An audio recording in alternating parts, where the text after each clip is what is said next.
Hola, ¿cómo están? Bien, hoy día quiero hablarles un poquito sobre probióticos. Esta vez no voy a dibujar, así que espero que sea un poquito más cortito.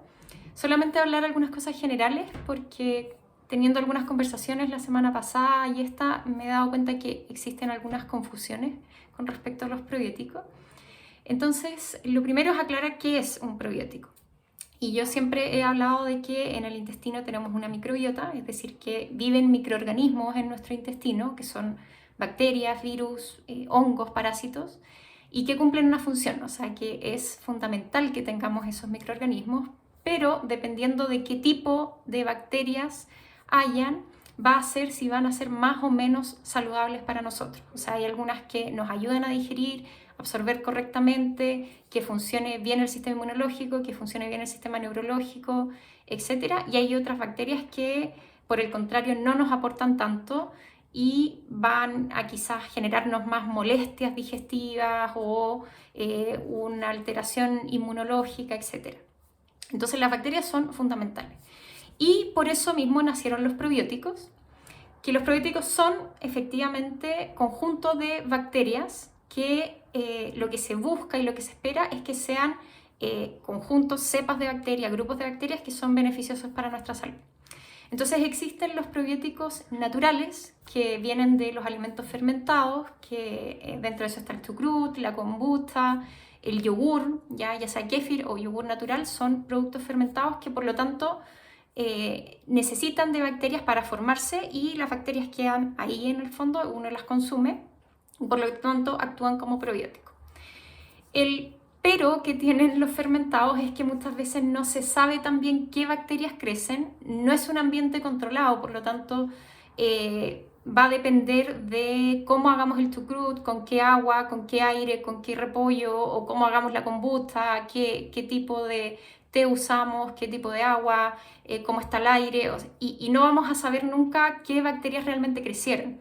Y es por eso que a veces hay algunas personas que les cae mal estos fermentados y hay otras personas que les puede hacer bien o dependiendo de diferentes momentos de la vida te puede hacer bien o te puede hacer mal, ¿ya? Pero la verdad es que tenemos menos control, no sabemos bien qué cepas son. Y los probióticos que venden, ya que son en cápsulas, que en el fondo es una cápsula que dentro concentra bacterias, esos ahí sí sabemos qué cepas específicas estamos tomando. El laboratorio que hace los probióticos estudia las bacterias, ve cuáles son más beneficiosas y esas son las que hace crecer y finalmente las pone en la cápsula. Entonces, los probióticos tienen en teoría un efecto muy positivo y efectivamente es así. O sea, muchas veces necesitamos tomar probióticos y para diferentes tipos de enfermedades van a ser muy beneficiosos, pero hay que tener ojo con en qué momento se toman y si es lo que realmente mi cuerpo necesita en ese momento. ¿Ya? ¿Por qué? Porque muchas veces los probióticos deben darse en una segunda etapa de tratamiento. ¿Ya? Hay que pensar que como son bacterias, estas bacterias viven en un determinado ambiente. Y si nuestro intestino está inflamado, si estamos comiendo cosas inflamatorias, por ejemplo, el ambiente intestinal no es el mejor para que vivan esas bacterias y probablemente van a morir y se van a perder. Entonces no nos va a hacer el efecto que necesitamos. O si tenemos un sobrecrecimiento bacteriano intestinal, por ejemplo, y ha crecido alguna bacteria, algún hongo que no es beneficioso, quizás le vamos a entregar estas bacterias y va a ser un alimento para estos otros bichos, por decirlo de una manera, y finalmente nos va a hacer peor, ¿ya? O sea, muchas veces incluso puede empeorar alguna sintomatología digestiva o alguna enfermedad si es que el probiótico no está bien indicado o si no es el momento de indicarlo, porque debiera haber siempre una preparación previa en el sentido de limpiar un poco el intestino, o sea, hacer que baje la inflamación, entregarle alimentos que realmente van a nutrir a las bacterias buenas y que por lo tanto cuando lleguen los probióticos el ambiente intestinal sea beneficioso y sea adecuado para que ellas vivan efectivamente. ¿Ya? Si no tiene mucho sentido si estamos con un problema de gastritis, de reflujo o mucha sintomatología intestinal o a lo mejor hay una alergia o una enfermedad autoinmune, pero seguimos consumiendo cosas que son inflamatorias, que alteran el funcionamiento intestinal adecuado. Los probióticos que tomemos no nos van a servir, van a morir y quizás hasta nos puedan hacer peor. Entonces, siempre hay que evaluar caso a caso, pero la mayoría de las veces se necesita primero mejorar un poco la alimentación, el ambiente intestinal y después en una segunda etapa agregar el probiótico, ¿ya? Pero como digo, siempre caso a caso, cuáles van a ser los cambios, cuál va a ser el probiótico que se va a agregar, cuánto tiempo se va a esperar, etc. ¿Ya? Había algo más que quería decirles. Bueno, existen varios tipos de probióticos, entonces también, o sea, las cepas que se ocupen van a depender de cada persona y como les digo, generalmente hay que hacer un cambio antes.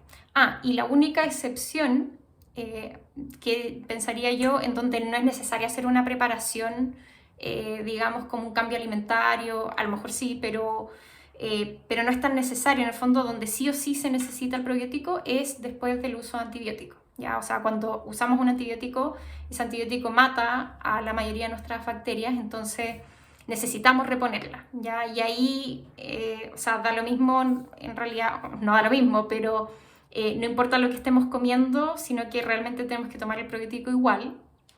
Pero en otros casos, en enfermedades, ya enfermedades intestinales o de alergia o autoinmunes o metabólicas, etc., lo primero es mejorar el ambiente intestinal, hacer algunos cambios de dieta, hacer cambios muchas veces de hábito en general, actividad física, el manejo del estrés, el manejo de un buen sueño, de tener un sueño reparador. Porque si nuestro sistema, nuestro organismo está totalmente desequilibrado, alterado, y además nuestro intestino está inflamado, esas bacterias no van a vivir y se van a perder, ¿ya? Entonces, ojo con los probióticos, no es que sean malos, al contrario, son buenos, pero muchas veces no es la primera etapa de un tratamiento, sino que primero hay que hacer una preparación antes de usarlo, ¿ya? A excepción de cuando se usan antibióticos, que ahí sí o sí todo el mundo después de usar antibióticos debiera usar un tiempo de probiótico. Eso es un poco lo que quería comentarles. Cualquier duda me escriben ahí en los comentarios. Chao, chao.